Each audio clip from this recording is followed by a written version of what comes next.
सहस्रशीर्षा सहस्रपात सभूमिभुं सर्वतः स्पत्वा चतुष्टदशमूलम् पूर्वरे वेदगुं सर्वं जगभूतं यच्च भाव्यम् उतायन तत्त्वशेषं जगन्नेनातिरोहतम्। वेद की 16 रचनाओं को ब्रह्मा जी ने स्तुति की। हृदय में भगवान प्रकट हुए, आकाशवाणी हुई, हे ब्रह्मा जी अब समय आ गया है कि मैं धरती पर अवतार लूंगा। मैं यदुवंश में माता देवकी के गर्भ से प्रकट होऊंगा। 11 वर्ष तक ब्रजमंडल में लीलाएं करके वापस मथुरा आऊंगा और आकर के कंस का वध करूंगा। तुम सभी देवी देवताओं को आदेश दो कि वो धरती पर ग्वाल बाल के रूप में यदुवंश में अवतार लेना शुरू कर दो। जब भगवान की आज्ञा मिल गई, ब्रह्मा जी ने ये आज्ञा देवताओं को सुना दी। सभी देवता प्रसन्न भये और सभी देवता कोई गोपी बन के, कोई ग्वाला बन के, कोई गाय बन के, कोई बछड़ा बन के, कोई राजा बन के, कोई रानी बन के धरती पर भगवान की सेवा में आने लगे। जब राष्ट्रपति जी आते हैं किसी एक स्टेट में तो उससे 10 दिन पहले उसका पूरा शासन एसपीजी अपने हाथ में ले लेती है। किसी राज्य में राष्ट्रपति का दौरा होता है ना तो उससे 10 दिन पहले उसकी प्रोटेक्शन की तैयारियां हो जाती हैं। छोटे छोटे कर्मचारी सब पहले पहुंच जाते हैं। तो आज तो अनंत कोटि ब्रह्मांड नायक आने हैं तो सारे देवी देवता पहले ही तो आएंगे प्रभु की सेवा करने के लिए, क्योंकि देवताओं को तो सेवा में आनंद मिलता है। एक एक करके कंस ने देवकी के 6 बच्चों को मार दिया। 7वें गर्भ में भगवान अनंत आए। अनंत के आते ही भगवान ने देवी योग माया को आदेश दिया, हे देवी योग माया तुम इस समय ब्रजमंडल में चली जाओ। गच्छ देवी ब्रजम पत्रे गोपुरोभि अलंकृतम रोहिणी वसुदेवस्य भार्यास्ते नंद गोकुले। हे देवी तुम इस समय गोकुल चली जाओ। मथुरा में देवकी माँ के गर्भ में मेरी तामसी कला विराजमान है। तो उस तामसी शक्ति का आकर्षण करके उसे माता रोहिणी की उदर में स्थापित कर देगा और तुम स्वयं देवी यशोदा के कोख में समा जाओ। अब समय आ गया है मैं धरती पर अवतार लूंगा। तो जब मैं गोकुल आऊंगा तो इस नाते तुम मेरी बहन बनोगी। तुम मेरे पिताजी के साथ में और मथुरा चली आना और वहां कंस को भयभीत करके अंतर ध्यान हो करके विंध्याचल पर्वत पर लोग तुम्हारी पूजा करेंगे। कुमुदा चंडिका कृष्णा माधवी कन्यकेति च माया नारायणी साई शारदा अम्बकेति च।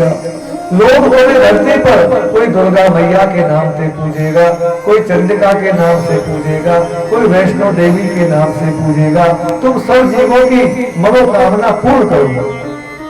माता देवी योग माया कंस की जेल में आई और माता देवकी के गर्भ का आकर्षण करके देवी योग माया ने माता रोहिणी के गर्भ में स्थापित कर दिया और स्वयं माता यशोदा के गर्भ में स्थापित हो गई। अब समय आया भगवान श्री हरि अष्टम गर्भ के रूप में स्वयं साक्षात माँ देवकी के गर्भ में प्रकट भई। बोले गर्भ कृष्ण भगवान की जय। देवी देवता हाथ जोड़ करके आज कंस की जेल में स्तुति कर रहे हैं। आप भी स्तुति करना लेकिन तनक हौले हौले करना। अभी कन्हैया गर्भ में है, अभी गर्भ से बाहर नहीं आए। सभी देवता हाथ जोड़ करके आज स्तुति करने आए हैं। स्वागतम कृष्ण सर्वागतम कृष्ण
करके और भगवान को अपना दुख सुना करके कि प्रभु हमारी रक्षा करियो, इन दुष्टन से हमें बचाइयो। भगवान ऐसा देवता ऐसा कह करके अपने अपने लोक को चले गए। श्री सुखदेव भगवान कहते राजा परीक्षित, अब वो शुभ समय आया। अतो सर्वगुणोपेतो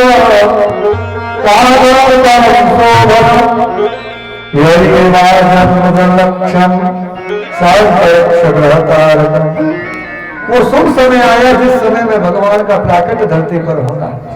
भादव को महीना आया, कृष्ण पक्ष आया, अष्टमी तिथि आई, बुधवार की रोहिणी नक्षत्र के तुला लगन में मेरे प्रभु श्री श्याम सुंदर कंस की जेल में चतुर्भुज रूप में प्रकट हो गए। बोले श्याम सुंदर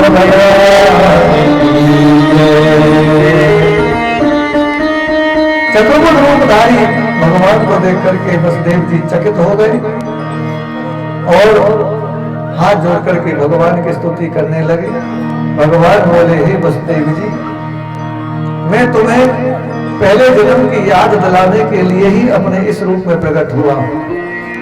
तुम अपने पहले जन्म में पृष्णी और सुतपा नाम के प्रजापति थे। तुम दोनों ने प्रजा उत्पत्ति के लिए मेरा तप किया और मुझे पुत्र के रूप में चाहा। मैं तुम्हारी तपस्या से प्रसन्न हुआ और मैंने तुम्हें 3 बार तथास्तु तथास्तु तथास्तु बोल करके वरदान दिया। पहले जन्म में मैं तुम्हारा पृष्णी गर्भ के रूप से पुत्र बना, दूसरे जन्म में माता देव की माता अदिति बनी और पिता वसुदेव कश्यप बने। उस जन्म में मैं वामन बन के आया और तीसरे जन्म में तुम देव की वसुदेव बने हो, तो मैं तुम्हारे घर में कृष्ण नाम से प्रकट हुआ। हे पिताजी, आप कंस से भयभीत मत होना। अभी कुछ देर बाद मैं बाल रूप में प्रवृत्त हो जाऊंगा। तुम मुझे ले जाकर के गोकुल में नंदराज जी के यहाँ पर छोड़ाना और वहां हुई कन्या को यहाँ ले आना। मैं 11 वर्ष तक वहां ब्रजमंडल में लीलाएं करूंगा और 11 वर्ष के बाद मैं आकर के तुम्हारे दुखों का दूर करूंगा। भगवान की आज्ञा से, प्रभु की कृपा से वसुदेव जी के हाथ में लगी बेड़ियां, जेल के पहरे फाटक सब खुल गए, पहरेदार सो गए, पूरी मथुरावासी सहन कर गए। मध्यम मध्यम बादल गर्जना करने लगी, मध्यम मध्यम वर्षा होने लगी। भगवान श्री वसुदेव जी भगवान को गोदी में लेकर के जेल से बाहर आए। जैसे जेल से बाहर आए तो बादल धीमी धीमी वर्षा करने लगे। क्यों? यहाँ बादलों ने भाव दिखाया। बड़ी भाव की कथा ध्यान से सुनना। कोशिश करूंगा आपका समय भी खराब ना करूं, आपकी भैंस आपको जाकर के पहचान कोशिश करूंगा, लेकिन फिर भी आनंद तो तभी आता जब उत्सव धूमधाम से बने। अब देखो तुम सब जसोटन में आई हो तो जसोटन की तरह 90% के भैंस ना आए के 90 के। अब देखो 90 के 100 के मुझे तो नहीं पता। बादलों ने भाव दिखाया है। बादल कहते हैं कि हमारे प्रभु का नाम है घनश्याम और हमारा नाम भी है घनश्याम। हम भी काले, हमारे प्रभु भी काले। आज हमारे कन्हैया धरती पर आए हैं तो उनको उपहार क्या दें, उनको भेंट क्या दें? भगवान तो कहते हैं जो तुम्हारे पास है वही मुझे दे दो। भगवान किसी से मांगते थोड़ी हैं। पत्रम पुष्पम फलम तोयम, भगवान कहते हैं मैंने प्रकृति में 4 चीज तो फ्री की बनाई है। पत्र माने पत्ता, पुष्प माने फूल, फल माने फल और तोयम माने पानी। ये तो मैंने फ्री में बनाए हैं, तुम अपने पास से कुछ मत लाओ, इन चारों में से कोई भी एक ले आओ। लेकिन शर्त क्या है? भाव से लाओ। शर्त है भाव की, तुम्हारा भाव शुद्ध होना चाहिए। भाव से चाहे तुम तुलसी पत्र दे दो, वही मेरे लिए बहुत कुछ है। और ये तुमने बिना भाव के अनंत गुना दान भी दिया ना, वो भी मुझे नहीं मिलेगा। तो बादलों के भीतर भाव है और भाव से बादल मध्यम मध्यम वर्षा करने लगे। प्रभु हमारे पास तो यही पानी है, तुम इसी को स्वीकार कर। दूसरा भाव भी है, हमारे ब्रज में 2 बहुत आदतें हैं। आज भी ये आदत तो हमारे ब्रज में, आप कभी ब्रज में आना, एक आदत तो मोदी जी ने छुड़ा दी भैया दलाल साहब कि घर घर में लेटरिन बनवा दी। ये आदत तो मोदी जी ने छुड़वा दी। ये तो हमारे ब्रजवासी चाहे कितने भी जंगल खाली पड़े हो, हमारे ब्रजवासी देवियों की आदत थी कि सड़क के किनारे बैठ करके शौच करती थी, पूरी लाइन लगा करके बैठ जाती थी। निकलने जाने वाले अपना मुंह फेर लेते थे, लेकिन देवियां उठती नहीं थी इस जगह से। ये ब्रज में पहले आदत थी। दूसरी आदत, चाहे मकान कितना भी अच्छा हो, बड़ी कोठी ठुकी हो, हमारा ब्रजवासी सोएगा गरारे में खाट लेकर, मकान में नहीं सोएगा। आज भी बड़े बूढ़े कई ऐसे हैं जो अभी तक भी खाट निकाल के बाहर ही सोते मिलेंगे आप। तो ब्रजवासी मथुरावासी खाटन लेकर के बाहर सो रहे थे। बादलों ने सोचा बाबा की बूढ़ी आंखें हैं, नहीं देख पाया, रास्ते में किसी की टांग अड़च गई, खाट से आंख खुल जाएगी और भगवान के आने का पता चल जाएगा। इसलिए बादलों ने धीमी धीमी वर्षा शुरू कर दी। जैसे धीमी धीमी बूंदें पड़ने लगी तो सारे ब्रजवासी जल्दी से अपने अपनी खाटों को भीतर ले गए। पूरा मैदान साफ। वसुदेव जी भगवान को लेकर के जमुना किनारे आए तो क्या देखा, जमुना इतनी तेज प्रवाह से बह रही है कि जमुना के पानी को देख करके वसुदेव जी की आंखें चौंध गई। अचानक से टोकरी जमुना के जल में आते आते पैरों से लगी। वसुदेव जी ने टोकरी को उठाया, उसमें अपना वस्त्र बिछाया और लाला को सिर पर धारण कर लिया। लेकिन बादलों ने वर्षा बंद नहीं करी। भगवान अनंत ने सोचा हमारे कन्हैया छोटे से है, ज्यादा भीगेंगे तो बीमार पड़ जाएंगे, इनको कैसे बचाओ। तो भगवान शेषनाग अपने 1000 फलों को लेकर के मेरे कन्हैया के पीछे पीछे चलने लगे। अनंत भगवान की जैसे ही जमुना जी ने प्रभु को देखा, आज जमुना जी बड़े वेग से बढ़ने लगे। मानो जमुना जी ने भाव दिखाया। क्या भाव दिखाया? जमुना जी कहती है प्रभु जब तुम राम बने थे तब गंगा किनारे गए थे केवट के पास, केवट के चरण धोए। जब राम बने तो गंगा मैया ने चरण धोए, आज कृष्ण बन के आए तो आज मैं तुम्हारे चरण धोऊंगी, तुम्हें बिना चरण धोए नहीं जाने दूंगी। तो जमुना जी अपने वेग से बढ़ रही है। भगवान कहते जमुना मैं तो पे चरण नहीं धो पाऊंगा, मेरी इच्छा के बिना तू मेरे चरण नहीं धो सकती। लेकिन जमुना जी कहती है महाराज मैं भी तुम्हारी पत्नी हूँ, तुम भले ही भगवान हो लेकिन पत्नी को 3 हक, राजहक, नारी हक और बाल हक, ये 3 हक दुनिया में प्रसिद्ध है। मैं नारी हूँ तुम नर हो, मेरे हट के आगे तो झुकना पड़ेगा। माता जमुना इतनी वेग से बढ़ी, इतनी वेग से बढ़ी कि महाराज वसुदेव जी के नाक तक पानी आ गया। भगवान को बोले समझ में आ गया कि भैया इन देवियों के आगे किसी की नहीं चलती, इन देवियों के आगे तो हार माननी पड़ेगी। तब भगवान ने चुपके से अपना एक चरण डलिया से नीचे कर दिया। ये डलिया के चरण का भी भाव दिखाया, मानो भगवान ने चरण प्रहार किया कि अरे जमुना तू भले ही मेरी पत्नी है लेकिन तेरा धर्म नहीं कहता कि तू ससुर के सामने बिना घूंघट के आ रही है, दुष्टा नीचे बैठ जाए। माता जमुना ने भगवान के इसी चरण को ऐसे मला करके धोया और धोकर के माता जमुना एकदम से ऐसे समा गई, 2 धाराओं में बट गई, वसुदेव जी को रास्ता दे दिया। और जमुना मैया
माता जमुना के बीच से निकल के वसुदेव जी गोकुल पहुंचे तो गोकुल में पूरा गोकुल सोया पड़ा था। नंद भवन के द्वार खुले हुए थे। वसुदेव जी लाला को लेकर के नंद भवन में घुस गए। यशोदा मैया के घर के द्वार खुले पाए। वसुदेव जी ने अपने लाला को यशोदा मैया की गोद में लिटा दिया और बगल में जो कन्या लेटी हुई थी उस कन्या को लेकर के वसुदेव जी चल गए। चलते चलते वसुदेव जी ने अपने लाला के माथे को सूंघा, आंखों में आंसू लेकर के कहा, बेटा यदि फिर कहीं भाग्य में दर्शन हुए तो तुम्हारे दर्शन करूंगा, भगवान नारायण तुम्हारी रक्षा करें। ऐसा कहकर के वसुदेव जी कन्या को लेकर के जैसे लौटे तो ना रास्ता में जनना पड़ी, ना रास्ता में बन पड़ा, सीधा पैर कंस की जेल में पड़ा। ऐसा क्यों हुआ? क्योंकि वो कन्या कौन थी? वो कन्या थी माया। और माया का काम क्या है? माया यही तो करती है, सत को असत कर देती है। ये तो माया का काम है। जैसे ही कन्या जेल में आई अपने आप हृदय चढ़ गए, जेल के फाटक लग गए, हथकड़ी बेड़ियां लग गई और पता नहीं भगवान ऐसी कौन सा रोग कन्या को लगा, वह कन्या जोर जोर से हुआ हुआ करके रोने लगी। जैसे कन्या के रोने की आवाज पहरेदारों ने सुनी, पहरेदार दौड़ करके आए और राजा कंस को सूचना दी कि देवकी ने 8वें संतान को जन्म दे दिया। कंस हाथ में तलवार लेकर के आया और देवकी की गोद से कन्या को छीन लिया। देवकी रोती रह गई, बेटी ये तो कन्या है, ये तेरा पुत्र नहीं है भाई, तो इसको मत मार। लेकिन कंस बोला, बहन मैं विष्णु को अच्छे से जानता हूँ, जब वो मोहिनी बन करके देवताओं को अमृत पिला सकता है तो वह कन्या बन करके भी आ सकता है। मैं इसकी चाल में नहीं आऊंगा। और महाराज कंस उस कन्या को लेकर के जेल की छत पर चला गया और जैसे ही कंस ने उस कन्या को पटकना चाहा, वो कन्या कंस के हाथों से छूटकर आकाश के रूप में प्रकट हो गई। वो दुर्गा मैया अष्टभुजा देवी के रूप में प्रकट होकर के कन्या ने कंस को ललकारा, अरे मूर्ख कंस, तू बेकार में देवकी को कष्ट मत दे, तेरा मारने वाला तो पैदा हो चुका है और वो तेरा वध करेगा। कंस भयभीत हो गया और वो माता वहीं अंतर ध्यान हो गई। उन माता का विग्रह 3 पिंडियों में देवराज इंद्र ने विंध्याचल पर्वत के पहाड़ की चोटी पर स्थापित किया और आज भी वो मैया संसार वासियों को वैष्णो देवी के रूप में दर्शन देती हैं और जो सच्चे हृदय से वहां जाता है माता उसकी कामना पूरी अवश्य करती है। सच बता रहा हूं, मैं तो एक ही बार गया हूं अब तक के जीवन में, एक शिष्य के साथ। एक शिष्य ले गया था, गुरुजी वैष्णो देवी चलना, उसके बाद माँ ने बुलाया नहीं। कभी इच्छा खूब है परिवार को लेकर जाने की, पर कभी संयोग ही नहीं बना। इतना दिया माँ ने कि मेरी झोली कम पड़ गई, इतना दिया माँ ने। माँ का दरबार सच्चा है, सच्चे हृदय से जो पुकारता है ना, माँ आज भी उसकी पुकार सुनती। कंस ने आकर के अपने बहन बहनों से क्षमा मांगी और कंस अपने महल में चला गया। ये तो हुई कथा मथुरा की। अब चलते हैं गोकुल गांव, जहाँ हमारे कन्हैया का जन्मोत्सव मनेगा, जहाँ हमारे कन्हैया की धूमधाम से उत्सव मनाया जाएगा। नंद बाबा की आयु हो गई 80 वर्ष की, कोई संतान नहीं हुई। एक दिन संत नंद बाबा के घर आए। मैया यशोदा का नियम था कि घर से किसी भी भिक्षुक को बिना भोजन कराए नहीं भेजती थी। जिन माताओं का यह स्वभाव होता है ना, वो माता वास्तव में लक्ष्मी है महाराज। घर पर कोई भिक्षुक आए उसे दान भले ही मत दो, भोजन करा के भेजो, आपका राहु केतु शांत हो जाएगा। मैया यशोदा का नियम था कि घर पर जो भी भिक्षुक आता था उसे बिना भोजन के नहीं भेजते थे। संत आए, मैया ने चकाचक खीर बना करके भोजन कराया। संत बड़े प्रसन्न हुए, भोजन करके दक्षिणा देके चरण छूने लगी। संत बोले, मैया दूध और नहाओ, पूतो भरो। यशोदा मैया बोली, बाबा तुम्हारी कृपा से दूध तो इतना हो रहा है कि मेरे पति की गौशाला में 9 लाख गाय है, लेकिन ये तो पुत्र नहीं है और अब ये होगा भी नहीं। मैं 70 साल की डोकरी, अब कहां से संतान पैदा करूं? संत बोले, मैया क्या कहा, तुम मानी बनी? बोले, नहीं बाबा। एक बूढ़े संत बोले, मैया तो तुम हमें ऐसे खीर खिला सकते हो रोज ही ना? यशोदा मैया हंस के बोली, बाबा मैं पहले ही कह रही हूँ, मेरे घर में खाने पीने की कोई कमी नहीं है, आप खूब चकाचक रोज खीर खाओ, पर संतान की आशा मत करो। बूढ़े संत बोले, मैया हम भी अब इस गोकुल से जब जाएंगे जब तुम पुत्र की माँ बन जाओ। संतों ने बैठ करके जमुना जी के किनारे संतान गोपाल मंत्र का अनुष्ठान प्रारंभ कर दिया और मैया यशोदा रोजाना चकाचक रबड़ी घोट करके संतों को जमाने लगी और भगवान की कृपा से देवी योगमाया माँ के पेट में आ गई। माँ यशोदा गर्भवती हो गई। ये समाचार नंद को मिला, बड़े भारी प्रसन्न हुए। 7 महीने की यशोदा मां गर्भवती, नंदराज जी अपनी बहन के घर गए। बहन का नाम था सुनंदा। पहले बहन भाइयों में बहुत प्रेम था। आजकल की छड़ी छापरी, महाराज प्रणाम करूं, आप भी वैसे सब सही छापरी हो सबकी, पर आजकल ब्याह शादी में छड़ी छापरी आमे महाराज छोड़ा कोई ना नवाबे, सब अपनो श्रृंगार पहले करे। बालक बैठे हो पटला पे और बालक पे चामर गिरने बारी है ना, वो श्रृंगार में लग रही। सर्दी में ऐसे ब्याह देखे। अब तो छड़ी छापरी पहली बात तो आना ही नहीं चाहती है, लगन सगाई पे केवल 1 घंटे के लिए आएंगी, और आ भी गई तो कैसी भैया से राजी खुशी, कैसी भाभी से राजी खुशी, बस अपने काम में लगी रही। लेकिन नंद की बहन ऐसी नहीं थी, सुनंदा नाम था। जैसे ही नंदराज जी ने जाकर के बताया बहन तेरी भाभी मां बनने वाली है, अब उससे काम बस की नहीं है, तो सुनंदा ने अपने सासू के पैर पकड़ लिए, मैया आज मुझे मत रोकना, मेरी भाभी बड़ी बूढ़ी है, उनसे काम नहीं होगा, मुझे जाने देना। तो सासू ने भी देर नहीं लगाई कि बेटी जा, और सुनंदा उसी क्षण अपने भाई के साथ अपने पीहर आ गई। सुनंदा इतना प्रेम करती थी अपनी भाभी से, इतना प्रेम करती थी। सुनंदा ने आते ही कह दिया भाभी अब तुझे मेरी सौगंध है, तू खाट से नीचे नहीं उतरेगी, तूने खूब कर दिया। रोज सुनंदा अपने भाभी को वही खाट पर सब सामान देती। यशोदा जी खूब कहती बहन मैं इतनी बूढ़ी नहीं हूं तो कुछ हाथ बटाऊंगी, लेकिन सुनंदा हाथ बटाने नहीं देती। धीरे धीरे समय बीतता गया, बच्चे का जन्म नहीं हुआ, 9 महीने पूरे हो गए। नंद जी रोज पूछते बहन कछु भयो, बहन कहती भैया कछु ना भयो, रोज पूछती। एक दिन पूर्णमासी दादी आ गई, नंदराय जी की काकी। पूर्णमासी बोली लाली तू बाबरी है, तू नंद की संग क्यों आ गई? अरे बाबरी जब जापेवारी पहले आ जाए ना तो बालक होने में देर करे, तू चली जा, तू अभी मत रही। शाम के नंदराय जी आए घर, आकर के बहन बोली भैया काकी आई, वो ऐसे ऐसे कह रही थी तू मुझे कल गांव छोड़ा, मेरे ससुराल छोड़ा, और तू झूठे की खबर कर देना मैं सांचे को आ जाऊंगा। नंदराय बोले बहन मैं तो कल भेज दूंगा। 5 छठ 7 निकल गए। सुनंदा बोली भैया आज तो तू मुझे केवल जमुना जी तक ले चल, मैं तुझसे सच कह रही हूँ भाभी को रात में बालक हो जाए। नंदराज जी बोली बहन आज अष्टमी है गई, कल नवमी है गई, आज बुध है, बुध के बेटी घर से ना जाए करे, कल नवमी है खाली तिथि है, मैं तो परसों छोड़ा हूं। अष्टमी को भगवान पहुंच गए गोकुल।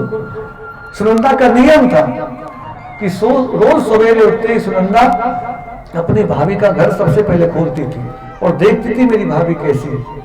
जैसे सुनंदा जी घर में घुसी, दरवाजे खुले देखे तो क्या देखा, मेरी भाभी तो सोई पड़ी है और भाभी के बगल में एक सांवल और सलोनो सो लाला खेल रहा है। अब तो सुनंदा एकदम से चिल्लाई भैया है गयो, भैया है गयो, भैया है गयो। नंदराज जी बैठक में बैठ करके माला कर रहे थे, अभी तो भयो ना है, आगे की पतो ना है, अभी तो भयो ना है, आगे की पतो ना है। इतने में सुनंदा की आवाज पड़ी भैया है गयो, भैया है गयो। नंदराज उछल के पड़े, कहा है वो दीदी? भैया ऐसे ना बताऊंगी, कैसे बता देगी, पहले मुझे 9 लखा हार दे दे। नंदराज जी ने तिजोरी की चाबी गिर दी, जी जो तेरो मन करे सो ले लीजो, पर यो तो बता कहा है गयो। सुनंदा बोली भैया भाभी पे छोड़ा है गयो। नंद के लाला आज नंद उत्सव मनेगा, मेरे कन्हैया का जन्म उत्सव है, झूम के मनाना, इतने सुंदर भाव से मनाना कि जो गोलोक में बैठे बैठे मेरे कन्हैया को लगे हाँ वास्तव में प्याले में भागवत में नंदोत्सव मना। नंदोत्सव की कई वीडियो मेरे फोन में पड़ी है, एक से एक सुंदर नंदोत्सव मनाया है।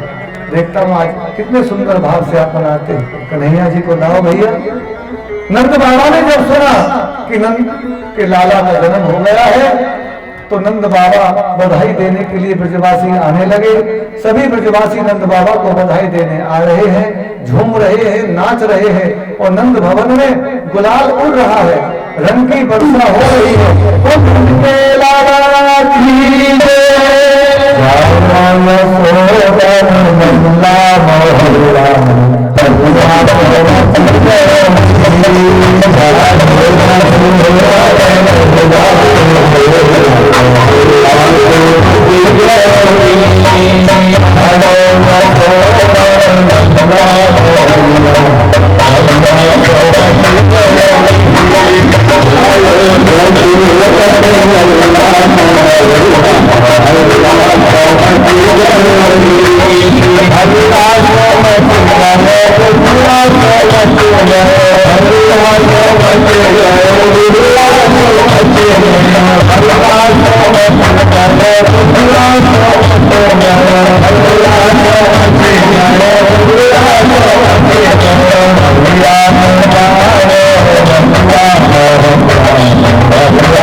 पहले दिन तो 2-3 मैया आई, हमारी कथा बीच में रखवा दी, ए बाबा हमें नचा। तो मेरे कन्हैया जी आ गए और आप ऐसे बैठिए गूंगी सी। अरे झूम करके भैया रंगुलाल कहाँ है, फूल कहाँ है रे सुरेंद्र, ए दीपक रंगुलाल कहा भैया सबको स्वागत करो, ब्रजवासी को प्याला वासी को स्वागत करो। जालो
कतई बस खड़ी खड़ी गूंगी सी न्योई न्योई रे मेरे प्रभु मेरे कन्हैया को जन्मदिन।